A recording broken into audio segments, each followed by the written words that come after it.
Good evening. I'm Kate Parker. I'm Livestock Project Officer with Riverine Plains, and I'd like to welcome you to our drought preparedness webinar series. It's the project that's supported by FRRR through funding from the Australian Government Future Drought Fund. Just a disclaimer before we get into it, Riv Plains would like to inform attendees and viewers that the opinions and thoughts expressed in the webinar reflect only speakers' views and are not necessarily the views of Riverine Plains as an organisation. The aim of this webinar is to discuss, as the title states, a plan for your lambs and discuss some preparation strategies for your livestock, regardless of the varying seasons which we might face. We're privileged this evening to have input from guest speakers, Brad Weeks, who is a farm consultant and animal nutritionist with CRC Agrisolutions, and Stephen Bignell, market analyst with MLA. I'd also like to introduce my colleague, Kate Coffey. Kate will be facilitating the questions, and if you think of any questions while our speakers are giving their presentations, please put them in the Q&A box and we can get to them as the opportunity arises. At the end of the webinar, as with most of these presentations, there will be a short survey.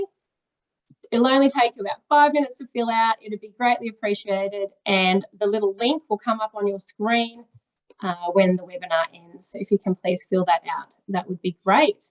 While I have your attention, I'd like to introduce the livestock projects that I'm working on for Riverine Plains. Riverine Plains have identified that livestock's an area they'd like to do some more work in, and our members have identified that as importance to them. The first project of that charter is a pilot project funded through the Victorian Innovation and Drought Hub, conducting a gap analysis into the practice of containment feeding of livestock. The project's intent is to gather this information through some farmer focus groups and identify gaps in skills, knowledge, training, or research that we might require further assistance in. The project has other Drought Hub nodes involved and also interstate with Tasmania and South Australia also taking part in this. And the idea of the farmer focus groups is to produce a national investment prospectus to put forth to potential funders to better invest in our area on ground for what we actually need as producers.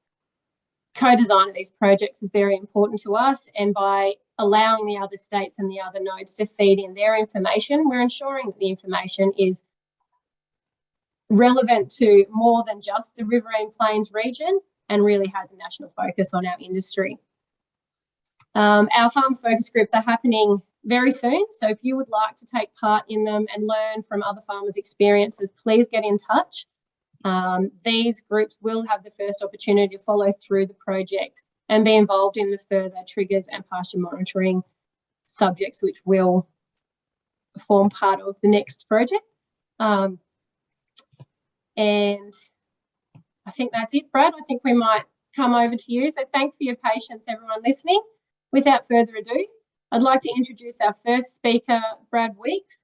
Along with being a farm consultant and animal nutritionist, Brad's also a sheep farmer, so he understands firsthand how some of the challenges that sheep can throw at us. So I'll hand over to you, Brad, and pop myself on mute for a bit. Thank you. All right, thanks, Kate. Thanks for that bit of intro. I'm just going to bring up my screen and my bit of a presentation so that we've got that ready to go.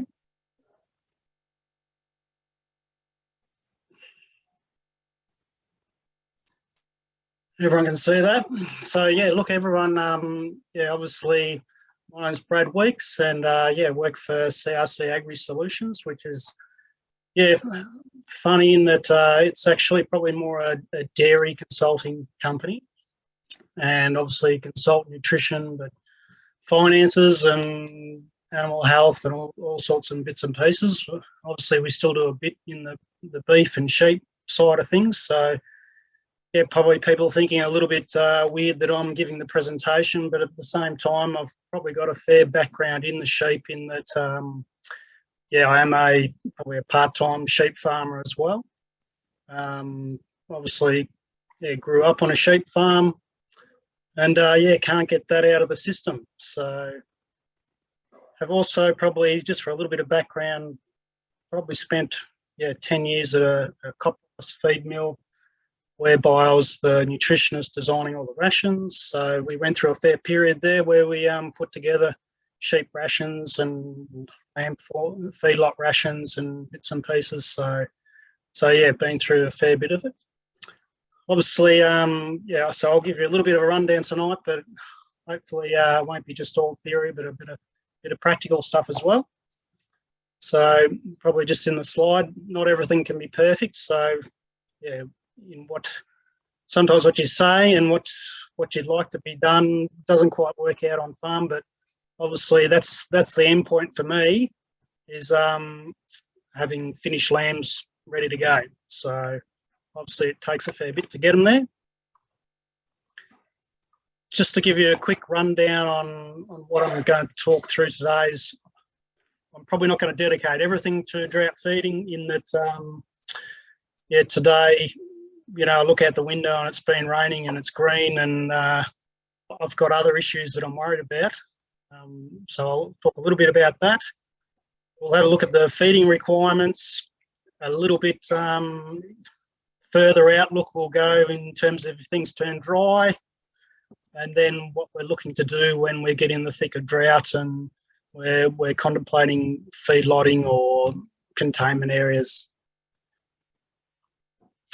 So I'll probably just quickly start by just looking at the current situation. Like at the moment, I look out the window and there's plenty of grass. Everyone's probably been pretty busy cropping.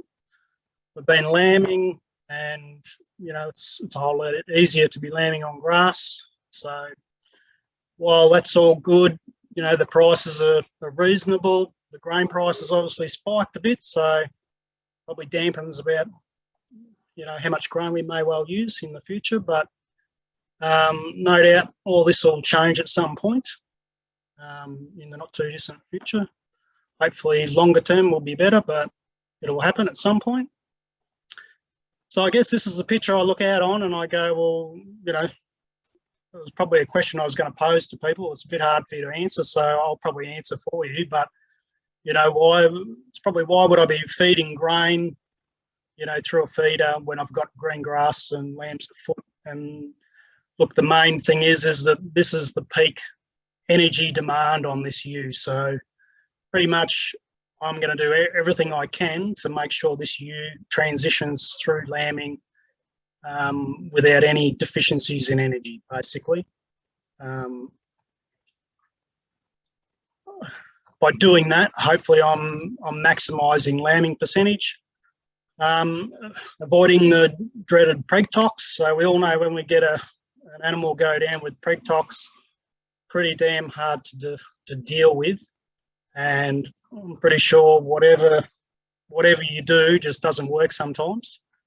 I've given packs 4-in-1, energy, glycol, all sorts of stuff that we do in the dairy job, and they bounce back up and get going. But I do it to a sheep and can't seem to get one up, or don't have a lot of success. So obviously prevention is the big ticket item, which is why I feed a bit of grain, you know, at lambing, even though it's going to muck your mobs around going through them, you know, filling up. It can be problematic as well. So you've obviously that 6 weeks before lambing and 6 weeks after is, you know, that real pinch point where you want everything to go pretty well. The other things you're probably looking at is a bit of milk fever. I probably don't see a great deal of milk fever in sheep.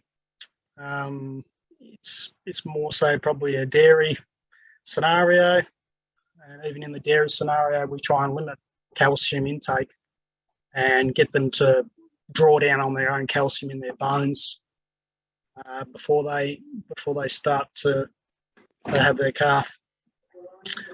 So yeah, obviously hay and grain is things I'm using even now while it's green. And well, I said at the start, not everything's perfect. If you're a dairy guy or a sheep guy and I was advising you, I'd say don't be putting it on the ground and don't dump a bale of hay out. But they're the time constraints I have sometimes, and when it comes and rains after you've just put a bit of grain out, it makes it look pretty ordinary.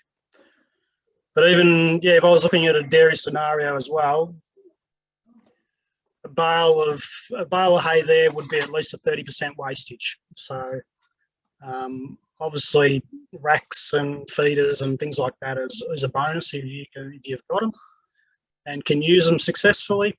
Sometimes it's quite hard to minimise how much grain they eat on feeders, so that can be problematic, which is where I like to trail feed a bit, even though you do waste a bit initially.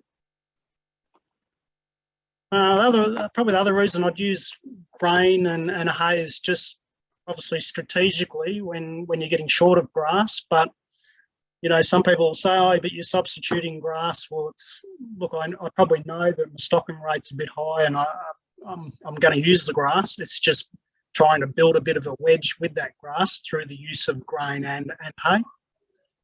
It's also another way of trying to balance up the diet a bit. You know, sometimes grass can be really high in protein, pretty low fibre, you know, lush, and it can just go straight through an animal pretty quickly. So we try and slow that up with a bit of roughage and a bit of starch, try and utilise that protein in an animal. So yeah, obviously it's all based around a little bit of trying to increase your stocking rate, get more lambs, just really intensification, really. You know, you see it in the dairy, you see it in most industries now. It's all, land's not getting any cheaper. So we've got to try and make more out of what we have on the land. So I'm going to dive right in and just have a look at a few feeding tables. And I think a lot of stuff I find on the internet is probably focused a little bit more towards merino side of things, but it's probably not a bad place to start. And the main thing is that you want to be looking at is just, you know, as that dry animal, you know, and probably an easy way of looking at this is, you know, I can say 60 kilos, so I go, well, 10% is 6, and then plus another 2 or 3 to get my dry requirement. So if I was feeding grass, 9 megajoule grass, I'd go, well, they could eat a kilo of that and it'll sustain them as a dry animal. If I work down the list there and I get a 130-day pregnancy, so towards end of pregnancy, they're looking at more like 14.5 megajoules. So probably just go back a step. If people don't know what I'm talking about in terms of megajoules, it's just a way of measuring the energy in a kilo of feed. So if I look at straw, I might talk at like 4 or 5 megajoules. If I go to grass, I'm talking probably 10 megajoules. If I look at hay, it's probably 8.5 megajoules. So it's just basically a way of how people measure that energy in a feed. So obviously, you know, if we're carrying twins, we're up around 18 megajoules a day. So, you know, they've got to be eating probably 2 kilos of good feed to carry that animal and have the maintenance requirement for the twins. You know, I guess this is just a bit of a ballpark, but I'd probably even look at, you know, if I have crossbreds and I'm 70 or 80 kilos, I'm probably up around 20 to 25 megajoules. So that's why, you know, a couple of kilos of feed and a little bit of grain potentially gets you up around that mark. And I'm probably not too afraid of them putting weight. You know, I don't think they're going to be putting weight on at this stage. Same thing is, you know, if you're looking at after, like, you know, once they've lambed, they've got a big lactation requirement. You know, all of a sudden they're up around 20 to 30 megajoules. You know, so grain again is a nutrient energy dense product that I'm going to use to try and get them there, rather than let them drop a heap of body condition. So yeah, so hopefully that gives you a bit of an idea of, you know, even if you were looking at locking ewes up, you know, where you'd go with a dry animal and how much feed, I guess, you're going to be chasing is just based on meeting that energy requirement. I guess now if I was thinking about a dry outlook later on in the year. So I've got to spring, a bit past spring, and it's starting to dry off, and it looks like being dry. I'd be certainly weaning the lambs early, getting those off their mothers and putting them on the best feed. If I looked at ewes, I might be able to maintain ewes on dry feed for a start, but you probably find that the further you go in the season, that dry feed will keep deteriorating and lose value. That it's probably not an 8 megajoule feed that it's probably going to need to be. So then you obviously, as the season goes through, you're going to end up having to start feeding a bit earlier to take advantage of what's left in the paddock without losing a heap of body condition. So obviously the reason we're doing it is, we want that condition score. We want to have,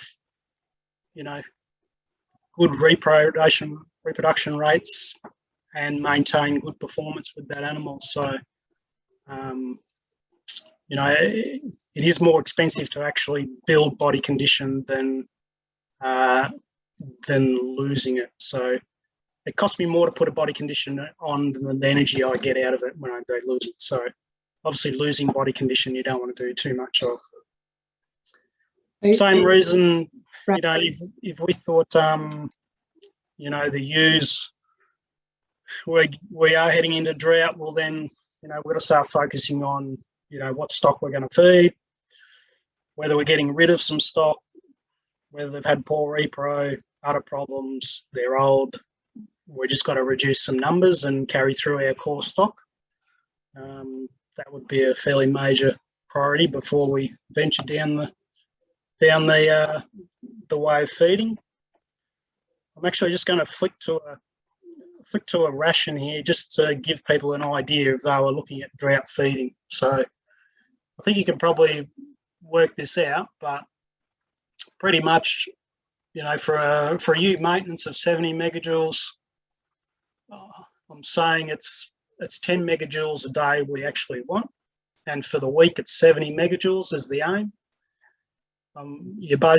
This is pretty much as technical as you need to go for a start, is just know how much energy you want to feed and what ingredients you've got. So, I've got barley and I've got cereal hay. I know the protein and the energy value, and basically it's a mix of 40% barley and 60% cereal grain. And on a weekly basis, it's going to cost me $2. That's if the prices stay where they previously had been. Barley's already probably jackknifed a fair bit from there at the moment, but who's to say what it is at harvest? And I guess, look, these are the simple rations that I'd run through for the different classes of stock. So, you can see once you get up into 2 lambs with, in lactation, you're 25 megajoules a day, so it's a fair jump. I guess one of the ticket items here is that, if it's costing me $2 a week, and let's say I'm going to think it is going to be a drought period, and potentially I'm going to be 6 months worth of feeding, it's probably going to cost me at least $50 in feed. So that that may sway you one way or another as to how many, whether you thought you can get in and out of the market by selling and buying back in. I don't know. No one has all the answers, but I think you just take an each way bet on some things. From that, could we, I suppose the main lessons from what you're trying to say there is keep that condition on. Look, you'd be right. It's much easier to maintain that condition and have stock in good order most of the time than to chase your tail. Yeah, and look, I probably would have said, whatever happens, if they're in good nick at whatever stage, you've probably got options as to they're saleable and they're worth something to someone who's got feed versus them coming in and looking at a poor animal that's lost condition and you're not going to be able to grow out because it's been stunted, or it's just way behind where it needs to be. So definitely, I think that was probably a good point you made there. That's something that's been stunted. So looking after those lambs right through, they could potentially be your future breeders. If you give them the best potential at the start, you're already ahead of the game. You'll have either good breeders or something worthwhile selling forth. Yeah. So yeah, basically that's where I probably just flow straight onto that. You know, your ewe replacements is obviously we want to maintain their nutrition and maintain a good growth rate with them. So again, if we're in a drought scenario, or as soon as our pastures start to dry off, we're losing value in pastures. We've got to start supplementing if we want to be able to maintain growth of an animal. So yeah, if we want that genetic potential, we've got to put the money in, and so that we've got this product in the end. Again, just a little bit of young stock requirements. You know, if I had a 35 kilo animal, I'd probably need 14 megajoules a day. So, you know, if you're sort of saying that it's dry feed they're on, well, yeah, you've got to start probably supplementing a little bit with that.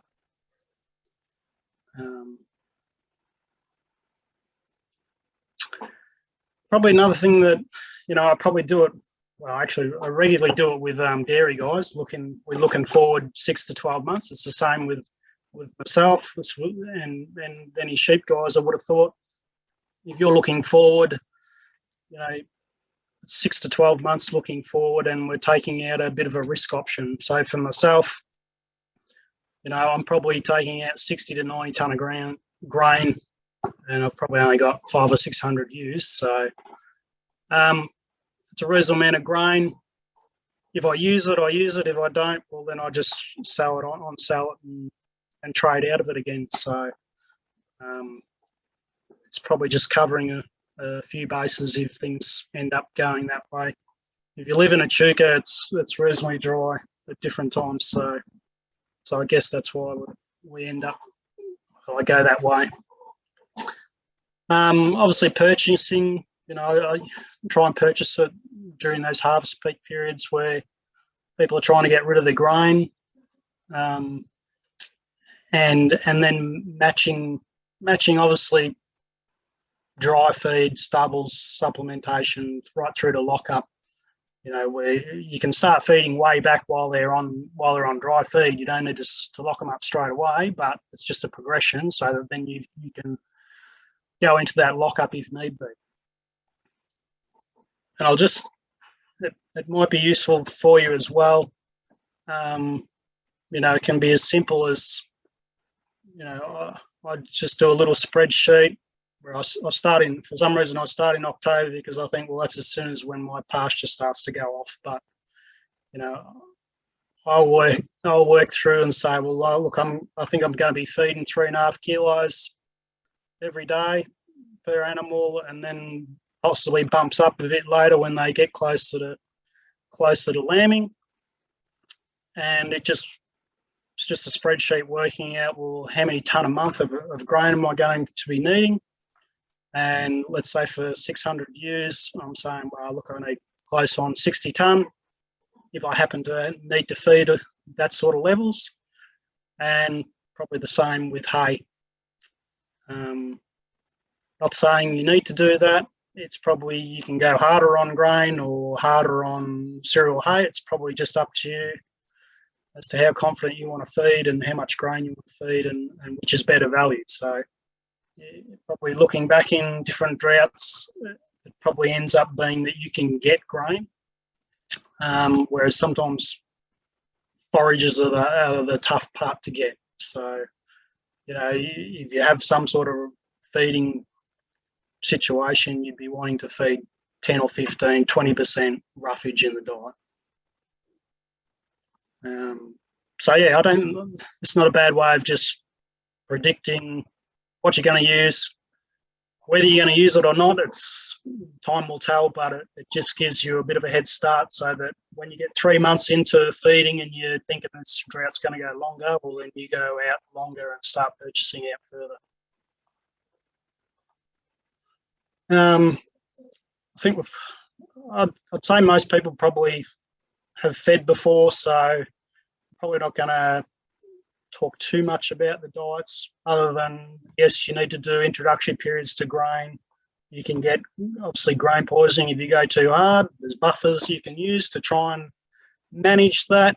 But at the end of the day, it's just a slow process of introduction and having roughage in the diet to try and combat that. Now, it's the same sort of thing we showed the other day, but basically there's all these things that people try and sell you, but at the end of the day, it's food first and foremost is the limiting factor, the first limiting factor. So energy and protein. Then you need a bit of roughage, obviously water, and then you can start thinking about vitamins and minerals when you're in a full feedlot scenario or confinement. So yeah, obviously all the premixes and bits and bobs come into it later on, but yeah, starting out, I'd say unless you've got, of your problems you have, probably no need to really chase them all down. I'll just touch on a bit of the protein side. The younger the animal, the higher the protein requirement. A milking animal, a higher demand. Obviously, a dry animal, a lot less protein they need. So yeah, if you're thinking your young stock are going to grow on dry feed, well, you're probably kidding yourself, and you're going to need to put some sort of protein into the mix. So yeah, there's obviously different options out there in terms of your energy sources. It's just, if I look at this, I'll just chuck this in here to say, well, look, if I start out at wheat, it's really high energy, high starch, quite potent to an animal because it digests really fast in the rumen. Then you'll probably step down to barley and triticale, and if you had oats in there, you'd probably step down again to oats. Maize is really good in a slow digesting fermentation scenario. And obviously, sugar and fat are just different energy sources. A little bit the same with protein meals. Probably find, if you're mixing up your own mixes, well, lupins are probably an easy one to handle. Canola meal, a little bit harder to handle, but still probably a good protein source. Cottonseed meal sometimes. Yeah, like there's a few different options, I guess. I'm probably just going to jump into a little bit of the containment scenario. Obviously, there's bits and pieces with the ration, but you can only go to that scenario if we've planned and we have actual containment areas that work for us, and we have our feed availability supplies. I know in previous droughts and being a feed company, when drought hits, it usually hits everywhere, and you're always too late to realise that you're in a drought. Because someone else has already found out they're in a drought and they're on the phone calling the factory and got onto loads before you have. So while you used to be able to ring up and get a load tomorrow, all of a sudden it's a month late. So it's always just good to have something on hand to yourself. Obviously budget out, but yeah, you've probably just got to work with what you've got. Obviously nothing's perfect, and yeah, just have some sort of plan in how you're going to run that containment area. Yeah, I think we touched on reducing numbers and culling. So bit of confinement feeding, I think, has probably been done before. So yeah, other than watching out for that acidosis and the slug feeding side of things, getting your pen sizes right and the number of animals per pen. And taking out those shy feeders. Yeah, competition is a big thing, and having a bit of shade can make a big difference. So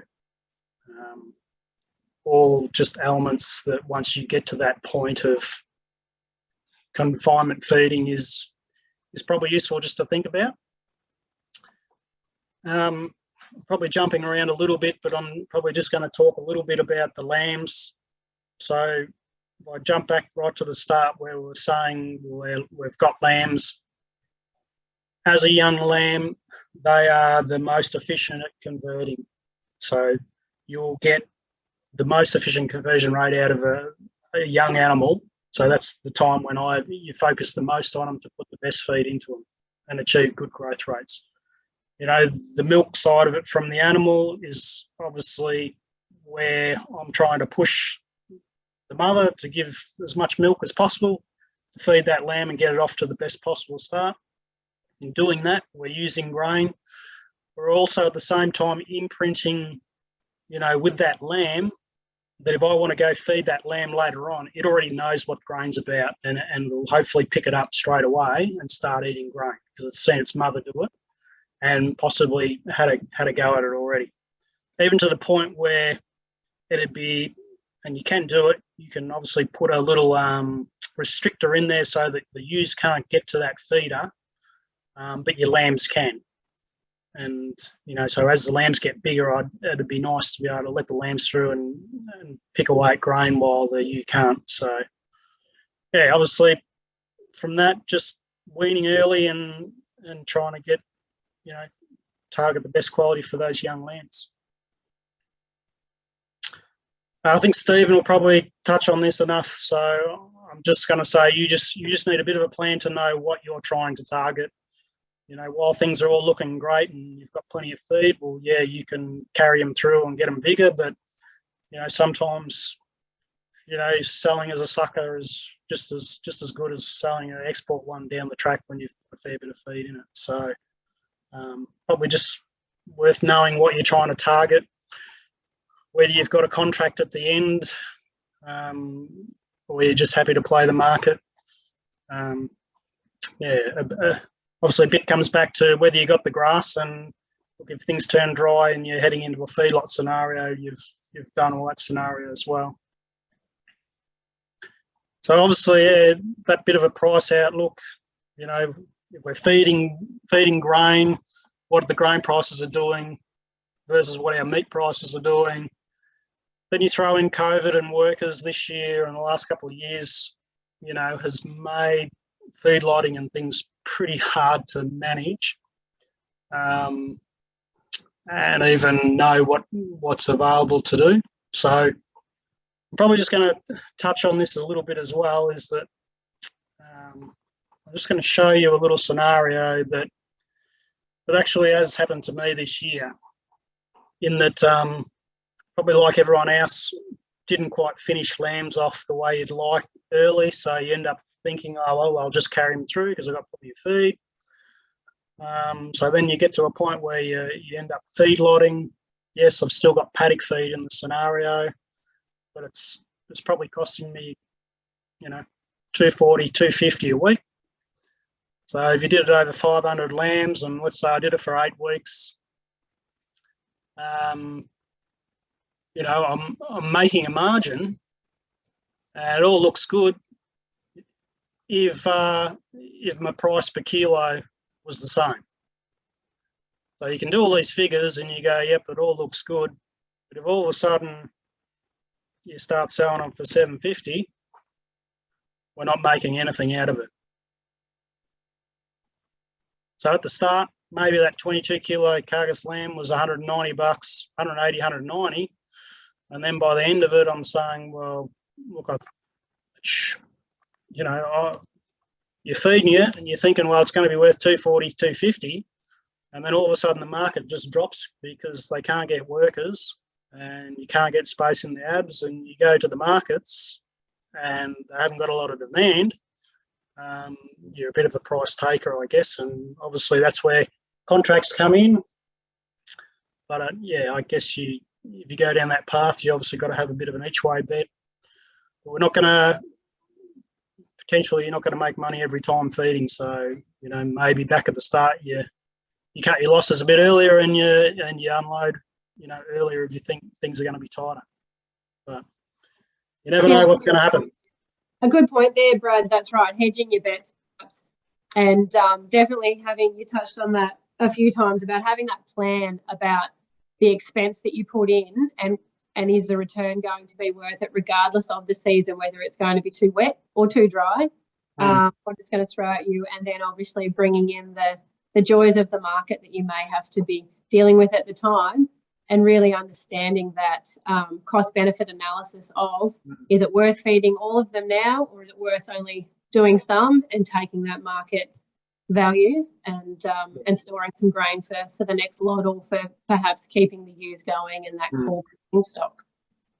Yeah, look, I mean, I guess it's not hard to get caught, and I would have thought there'd be a lot of people out there this year even that have bought store lambs that have carried them through and got them big and are looking at unloading them for similar prices, or not much more than, you know, what they bought them in for, basically. So yeah, everyone, I think sometimes everyone's in the same boat when you've got the problem, most likely everyone else has got the problem. So yeah, obviously contracts play a bit of part, but yeah, then it can go the other way. I sort of find, and you've contracted so much that the abattoirs don't want to go to the market and prop that up. So it's a difficult one. Right. So yeah, that's obviously, you know, the end product of what we're after.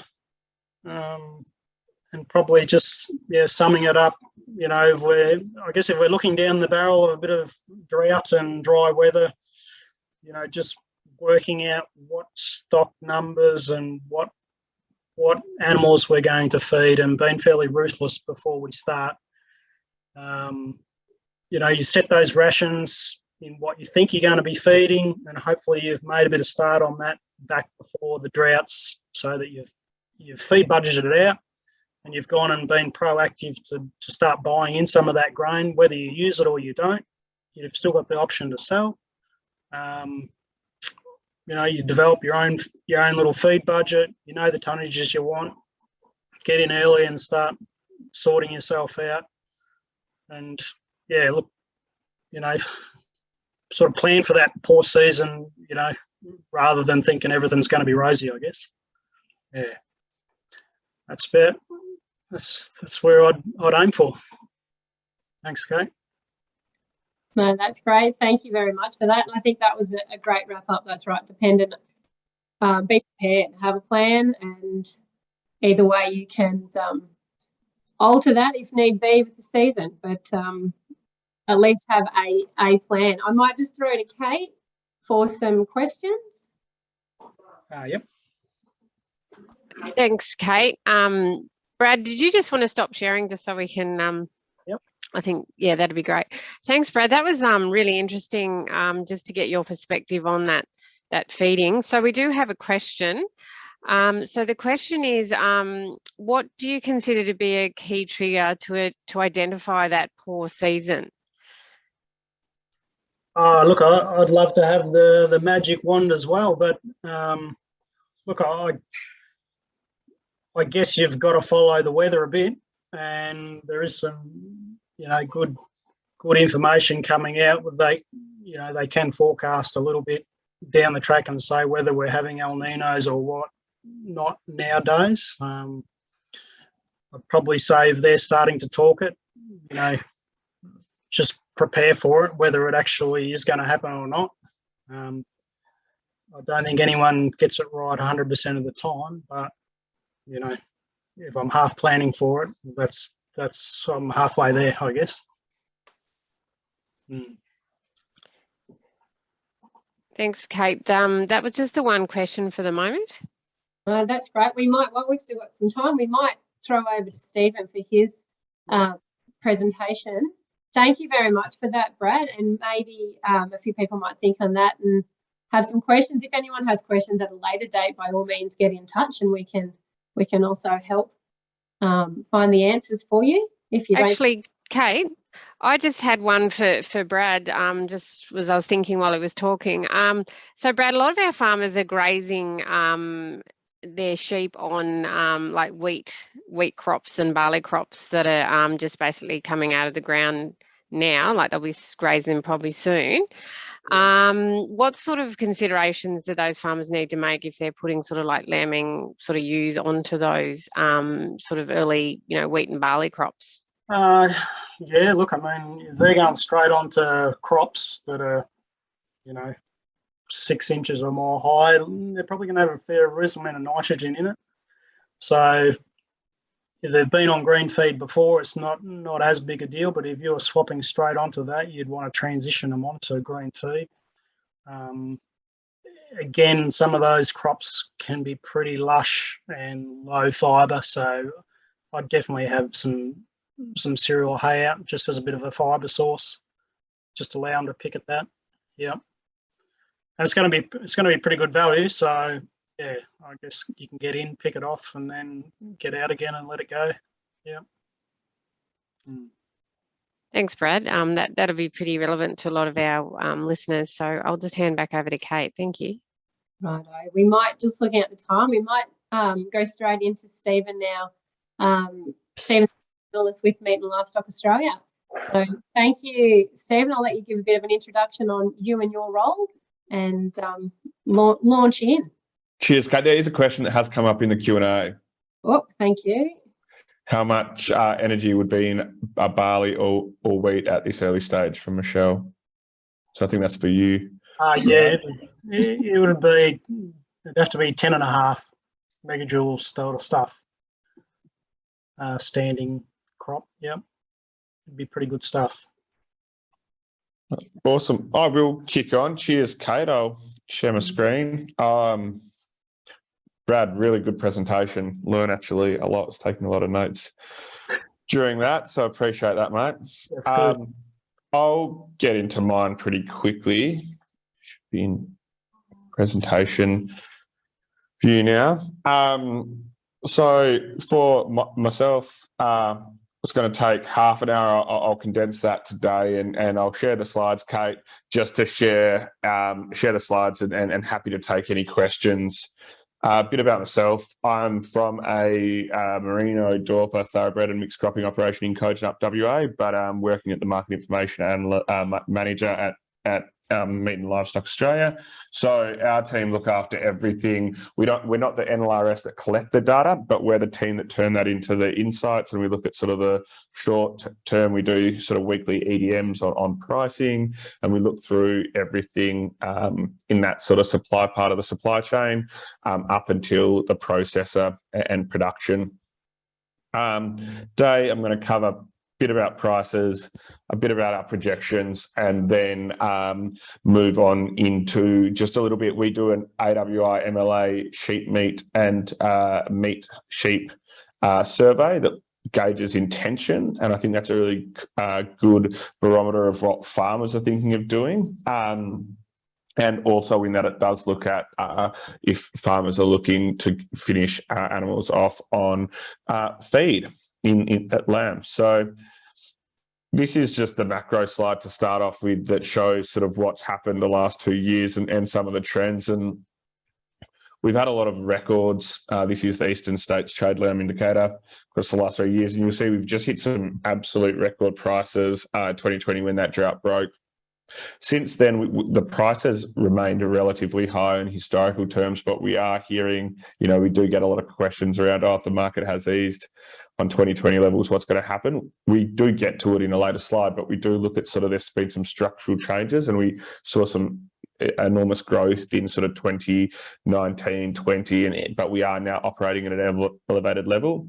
The other two red arrows on that are just where we have, Brad sort of talked to it, is where we saw processor capacity and the lack of processors to process animals impact on throughput and then also through price. So that first one is in 2020, and then that second line is looking at when Victoria was operating at 80% processing capacity. So that's what that looks like, and we have got prices down slightly on year, but we're still at historical levels, because as that top arrow there shows is the price has come up as we rebuild, and we were starting off a really, really high base, which is the interesting piece. We came out of a drought with high prices, which is a really rare phenomenon, and I think that's a lot of that's flows back to sort of African swine fever, the global protein shortage, the rise in sort of Southeast Asia and demand for protein. Globally we experienced that when Australia was experiencing the drought. So normally we'd expect the big sell-off and liquidation of the herd and the flock to put some downward pressure on prices and then the prices to bump up when we rebuild. We really, this time in our rebuild, we're operating in a really new environment where we had high prices coming out of the drought. So when the rebuild happened, we only built on that. The one here I just wanted to move into is sort of just having a look at some of the trends. So when we're talking the trade lamb indicator from a national perspective, you'll see that those green and yellow, so the yellow line being the national indicator and the green being New South Wales, you can see that they're nearly like for like. There's a few times where there has been a divergence, but really if you're looking for what's happening at a national trade lamb indicator level, you really can focus in on New South Wales, given just at the moment, especially how much it sort of is contributing. When we look at Victoria, and I move between those slides, you will see that there is a bit of a difference in how those two align, and they're not necessarily aligned, and there is a bit of a divergence happening at the moment between the two. The piece I wanted to touch on with the trade lamb is looking at sort of historically where we've sat and those structural changes. So we definitely still are having volatility movements in the market at the moment, but to the right of that graph, you'll see here is we really have a floor in the market for the last 18 months. When we're looking at the last 10 years, we had a period of strong incline here, which was continual growth. And then when we exited the drought, we had these periods of extreme volatility in the seasonality, which we haven't experienced this year. We are moving into sort of a more plateaued stage, and it's where when you talk about the new normal, what we're seeing since sort of 2021 is the new normal, and we've leveled up to where sort of $7.50 is the normal. And you'll see here it was sitting around $5. If we went back 10 years ago, that was sort of new normal. We had sort of the rebuild matured, then entered into sort of some poor conditions. We did see a drop. It took a long period to progress up, and now we're sitting at that new normal, which is sort of like where we were sitting 10 years ago. We expect to hold that for some time, and then we will see some movement. The interesting piece is from that rebuild in 2011, we hit 663 cents per kilo. It took us another 6 years to get back to there. So that we don't expect that volatility to come into the market, and we are operating in volatility here, but we don't expect to see that volatility that we experienced here. We expect that we have moved up to a new norm. The piece here is just looking at the trade lamb. The interesting piece is there is definitely a sort of New South Wales premium happening in the trade lamb indicators. Wagga, Kakor, Corowa, Griffith. Horsham there is in a different colour because it's the one VIC sale that is providing a premium to the national average. So when you're selling, this sort of looks at the breakdown on how the individual yards and animals in that trade lamb spec are performing compared to the national average. Yeah, and Wagga, Corowa, Kakor, Griffith and Horsham are all outperforming it, with all other sale yards getting a slight discount to what the national average is. The story here, I think you touched on it, Brad, is the green line there, is the light lamb. The yellow is the heavy lamb, and the grey is the trade lamb.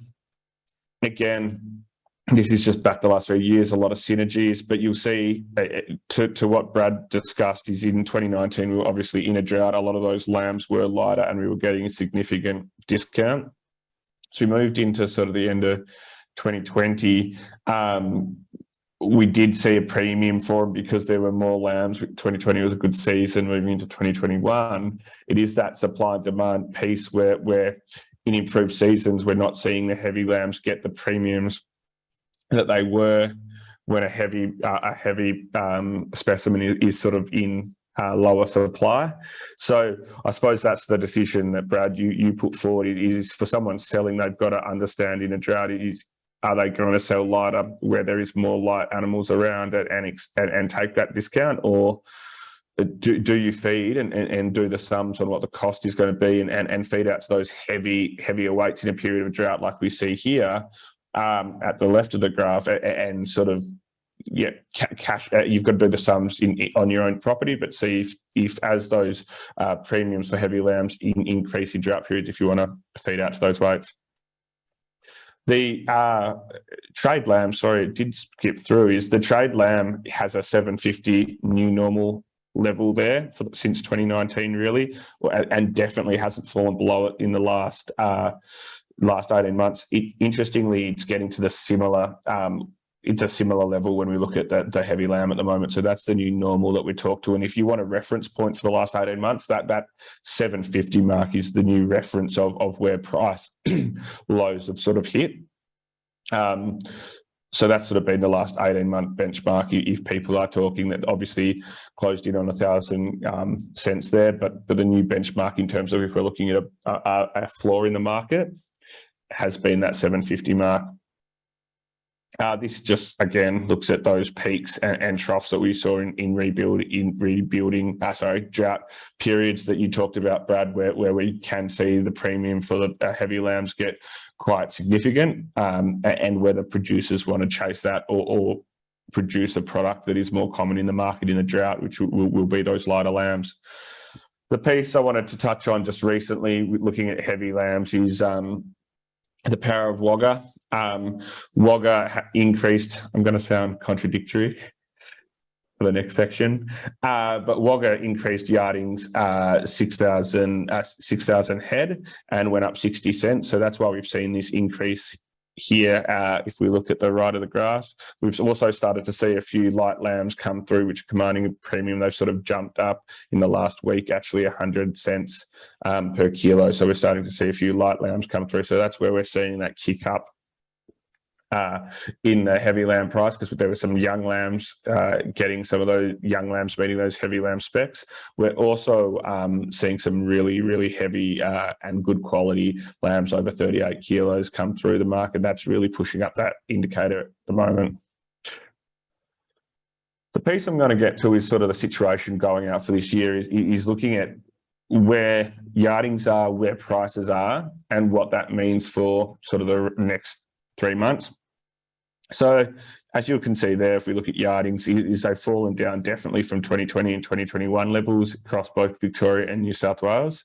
So why have prices fallen? This is the ST, so the Eastern States Trade Lamb Indicator. Why have they fallen when yardings are increasing, decreasing? So there you've got the grey line is the SDLI in 2020, yellow is 2021, and green is 2022. So we've removed WA from this, from the National Trade Lamb Indicator to get this, and you'll see that the trend, the prices are trending down this year when they were sort of stable last year and down in 2020, but we obviously had COVID outbreak there. So economically, you'd expect prices to increase if yardings are going down.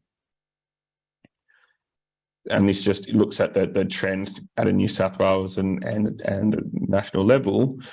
Is we've got to step back and look at something, and what we've got to look at is the size of the 2021 cohort. It was 13% bigger than 2020, so we had a big lamb cohort in 2020, 7% above the 5-year average. Lamb expectations. So when we go out and do the AWI MLA sheep meat and wool survey, lamb sales were expected to be 20% higher in 2020 and 18% above the 5-year average, years when drought was affected. And that, what I should caveat is that expectation 21 versus 2020 was done in February 2021 compared to February 2020. So when they weren't necessarily expecting a good season in 2020, and this is just an expectation figure. So they give us we get the expected sale value. But we do know that the lamb cohort was bigger, and we do know that there was expected to be growth in lamb sales last year. And the big question around why we can get falling yardings and falling prices is because those lambs haven't hit the market yet. So here, the first point looks at there was no increase. So we had a big lamb cohort in 2021, but none of those lambs hit in spring. We saw Here, the yellow line is 2021 slaughter, and you can see that there was actually that dip when Victoria went into lockdown, and it operated at 80%. So we had a big cohort. They didn't hit the market last year because of Victoria's processing. Then we look forward to the start of 2022, which is the grey line here.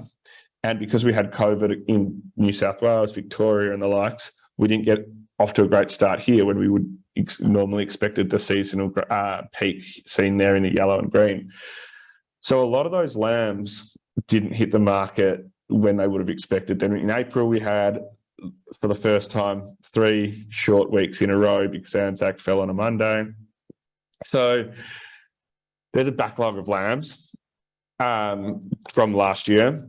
They're still to hit the market. We're talking to processors. They're booked out to July. Some of them are talking of doing, they're operating at 80% still, looking at bringing on additional shifts, be that on a Saturday. So increasing their shifts and expecting to maybe have to push winter shutdowns back or the likes, because we know that we've got a backlog that we've got to process. So rather than seeing a seasonal dip in slaughter in the winter months, we expect the processing to be sort of continue throughout this year. And with that, we don't expect the price highs that we saw in 2020 and 2021, though, as I said, we sort of are operating at that new 750 level.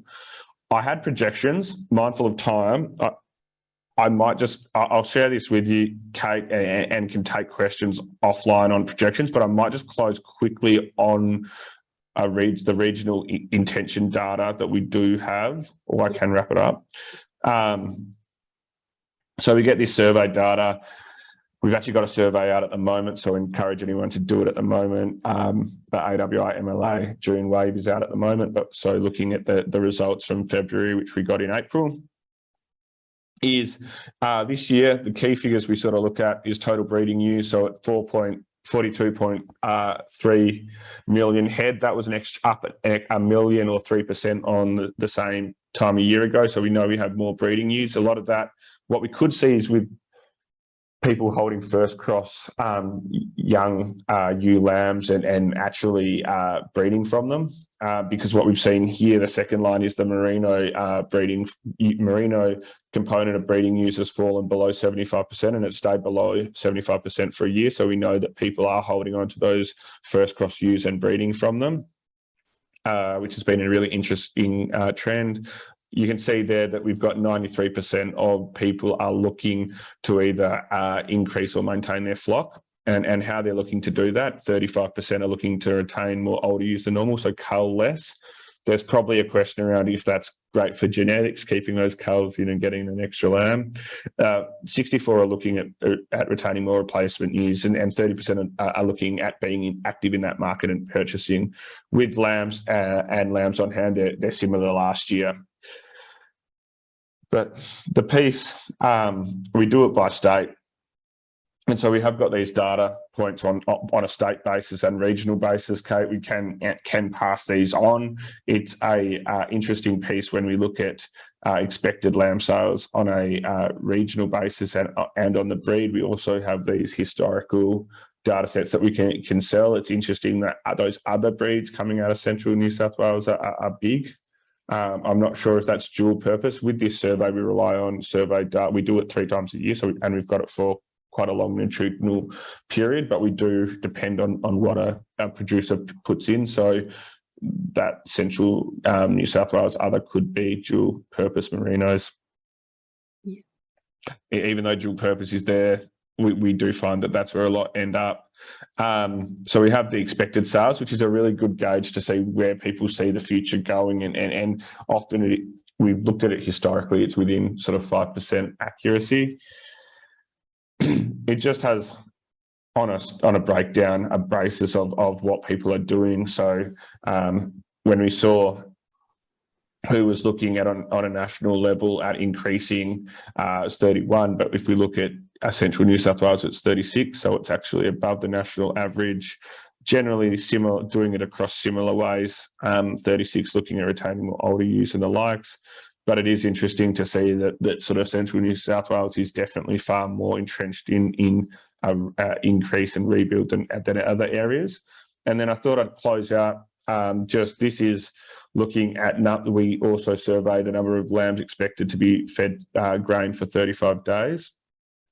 And you can see this again, there's a longitudinal period here back for a number of waves, but we also, for the last 6 waves, but we have this further back.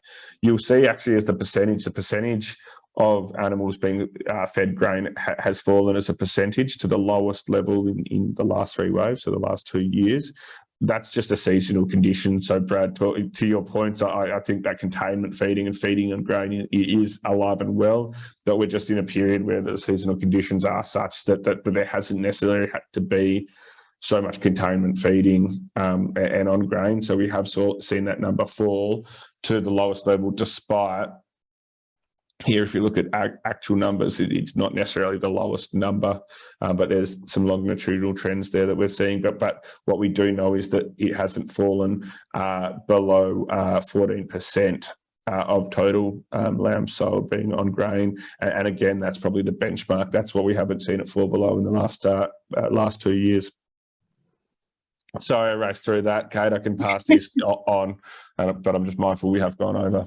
No, thank you very much for that, Stephen. And I do think if anyone is interested to have any questions for you, by all means, get them through to us, and we can touch base. And if there is a demand for some of your slides and some of your information, we can certainly get that out to people to help expand on that market analysis, which is quite interesting. So, any questions that came through then, Kate? There's no questions at the minute. Thanks, Kate. That's all right. Conscious of time, I think that was a great conversation, guys, and thank you very much for taking part of it.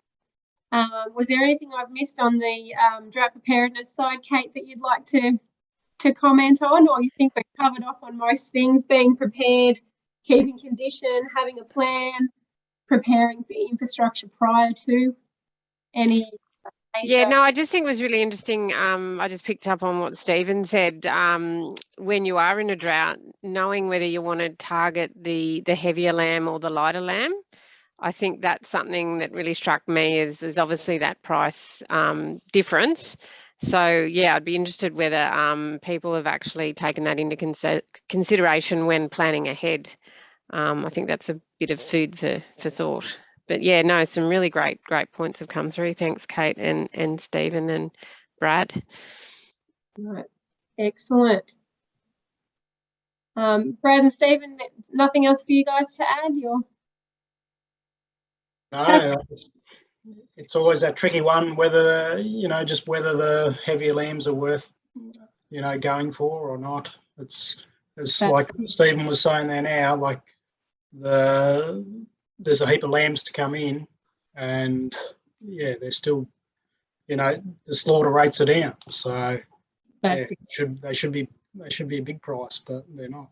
Yeah, that's it. Definitely weigh it up, and I think an understanding of these markets is also helpful for us that might be just in our paddock watching our animals and getting that full rounded view on what the market's doing as well is always helpful in making these decisions. And Kate, it might be, I found that market analysis very interesting. So I'm wondering if people want to let us know at the end of the chat or end of the meeting or in the chat whether they would like an update sort of later in the season. Yeah, I think that's a great idea, Kate, and I'm sure Stephen will be more than happy to offer up his skill. And, more than happy. No, it's great to have had MLA on here today. Always happy to help. And we also have an export team. One of the things at the moment we're seeing that the price globally, so the price is up, so that's flowing through to the sale yard. And we also have the export team that can sort of make that connection too in the future if you want. Excellent. No, please let us know. So, all right. Well, apologies for going over, everyone, and thank you very much for the input from our speakers, Brad and Stephen, and thanks to Kate for your assistance. I have one little quick advertisement, and I know we're over, but we've got one more webinar in this series in drought preparedness, and the final topic is on ag tech. And our research officer, Rhiannon, will be hosting that next Tuesday Watch out for socials for the invites and on our website for past webinars. And don't forget your tickets for the Riverine Plains Innovation Expo in July, which now features a farm tour on the 27th as well. And all information's on the website, riverineplains.org.au. And I hope everyone has a great rest of your night. Stay warm and dry. And thanks for joining us. Thanks, Kate. Thank you.